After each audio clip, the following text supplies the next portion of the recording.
Do you feel like no matter how hard you try, your financial goals still feel impossible? In today's video, we're going to break down the current reality that most Americans face when it comes to their finances, why most people's financial goals fail, and lastly, what you can start doing today to actually start working towards your financial goals. But before we dive into all that, my name is Chris Villaire. I'm a certified financial planner and founder of Villaire Financial, a financial planning firm based out of Grand Rapids, Michigan, where we help professionals all around the country make confident and smart decisions with their money. All right, let's dive into it. Like I said, today we're going to be diving into what the current reality is for the majority of Americans. We'll start big picture and get smaller onto the day-to-day as we go. A big one, homeownership. It's the American dream, right? Unfortunately, homeownership is delayed for most Americans. The median age for first-time homebuyers in America is 40. That's a record high and far higher than anything other generations have faced in the past. And this is due to a variety of factors like the rising cost of home prices, other social and financial pressures that people are facing on an everyday basis, and changes in consumer preferences of what actually makes a starter home a starter home. Now, when it comes to home buying, other factors play a role too. An easy one to talk about is student loans. And in today's economy, loans are the norm for many Americans when it comes to higher education. If you want to go to college or grad school, you should plan on taking out loans. And this has a large effect on other life milestones, like purchasing a home. Nearly 37% of first-time homebuyers carry student loan debt, and many report that this actually impacts the timing of when they want to purchase a home. Think about it. You probably want to pay off your student loans, and the idea of taking on a mortgage, aka more debt, is probably a stressor. Now, more on the day-to-day basis, Americans are feeling less and less financially stable, and a big reason of this is due to the lack of proper savings and emergency funds.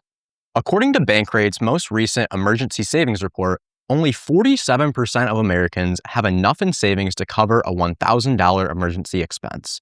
If something happens to your car, or God forbid, something with your health, only 47% of Americans can cover a $1,000 expense. So what do? They have to take out loans or finance through credit card debt. Going off that, nearly 29% of Americans have more in credit card debt than they do in their emergency fund. This is a startling reality, and again, further points to why it's so difficult for so many Americans to achieve their financial goals. So now that we've painted a picture in the overall reality in the American economy, let's talk about why your financial goals fail. And it primarily comes down to three reasons. The financial world has changed. People that have goals are really just wishful thinking because they're not being specific or working towards them. And lastly, people are living reactively rather than proactively when it comes to their finances. I'm sure you've heard countless stories of your grandparents of, your grandpa having a job and your grandma staying at home, them raising 5 kids, and they were able to afford a 5 to 6 bedroom house off of one salary. And that couldn't be further from the norm anymore. And this is due to the fact that home prices have been outpacing wage growth for years. And then when it comes to consumer costs like groceries or rent or other bills, those are higher than long-term historical averages. And then again, college costs have significantly outpaced core inflation, further adding to financial and social stress when it comes to Americans entering the job market and eventually starting families, buying homes.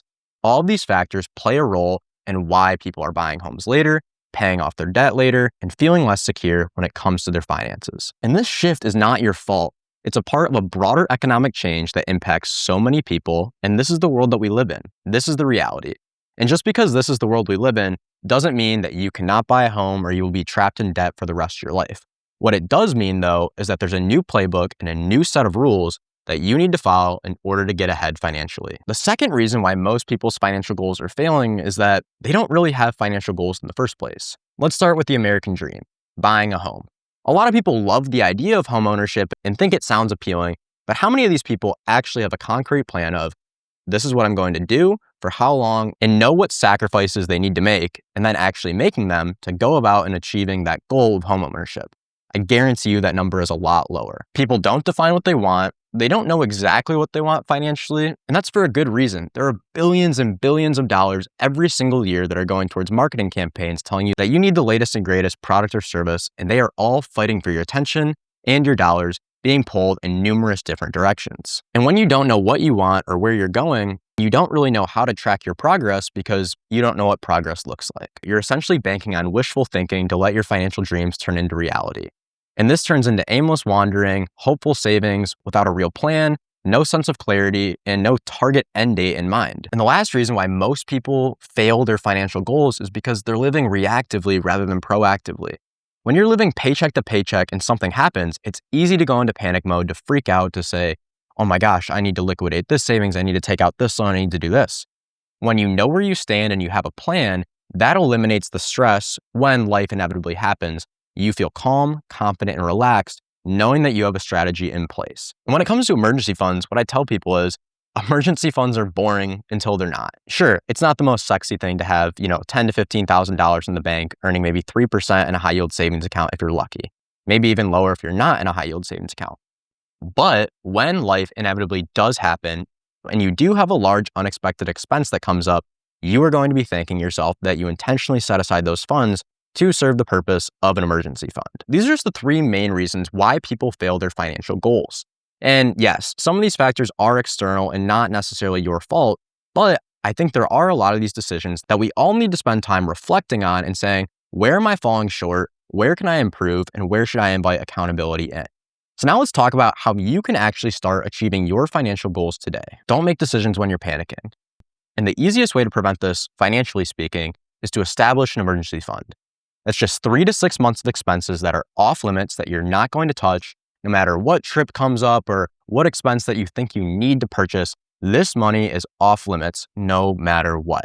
And what that's going to do is it's going to give you confidence in knowing that if something happens, you have funds to cover it. So you're not going to constantly be acting and spending, saving, investing out of fear because you have that shock absorber in place for life's inevitable unexpected events.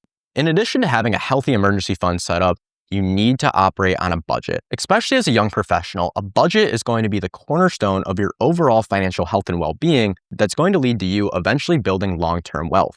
A budget is a tool that you can use as self-examination to know where you're spending, why you're spending, what areas you can improve upon, and to see where your dollars are actually going. This ties into what I was saying earlier about many people having, goals and dreams and hopes, but they're not tracking their progress. They don't actually know what's going on financially, and dollars are coming in, dollars are coming out, but they really have no idea what's going on. A budget helps you examine exactly what's going on, and when you have clarity, no dollar gets wasted and every dollar serves a purpose, whether that's spending on your groceries or rent or bills, or saving towards purchasing a home, early retirement, or paying off your student loans. And you can easily do this by automating as much as possible. Automate your rent and mortgage, automate your bill payments, automate your savings. We live in such a fast-paced and busy world. There are a million voices telling you what to do or what decisions to make, and it's exhausting. The last thing that you want to worry about are your finances. If you can have as much of this automated as possible, it's going to eliminate a lot of stress because you know every single month that your investments are taken care of, your student loan payments are taken care of, your bills are taken care of. And then you can focus on living your life. This is exactly what a good budget and subsequently a good financial plan does, is it makes you think about money less, not more, because you've built healthy systems in place that are going to allow you to be more present on living your life because you know the financial aspect is being taken care of by the systems that you have in place. So going off these 2 points, you need to create margin. And you can do this either one of 2 ways. One, easier said than done, increase your income. And no, I'm not telling you that you need to march into your boss's office and say, you need to give me a 10% raise this year.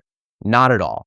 What I'm telling you is that you can invest in yourself, whether that's through education or learning a new skill or obtaining certifications, things that are actually going to make you more valuable that you can provide to your employer, prospective employer, that's going to increase your earning power because you are more valuable to them. But more practically on a day-to-day basis, pick up a part-time job working 1 to 2 times a week, start a side business, a side hustle. You would be surprised if you can earn an extra $500 to $1,000 a month just by sacrificing a couple of your weeknights. It is going to set you up so well financially. If you can use those dollars intentionally to pay off debt, invest, save for a home, that's an extra just $500 a month. That's $6,000 a year towards paying off your student loans.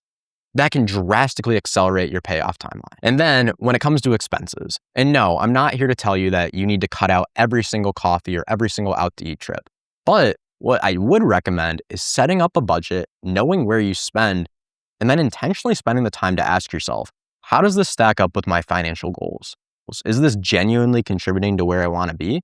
And I'll use an easy example of going out to eat. Am I doing this for convenience because I'm lazy and I don't want to cook? Or am I actually going out to spend time with friends and family to invest in those relationships and spend quality time over a meal?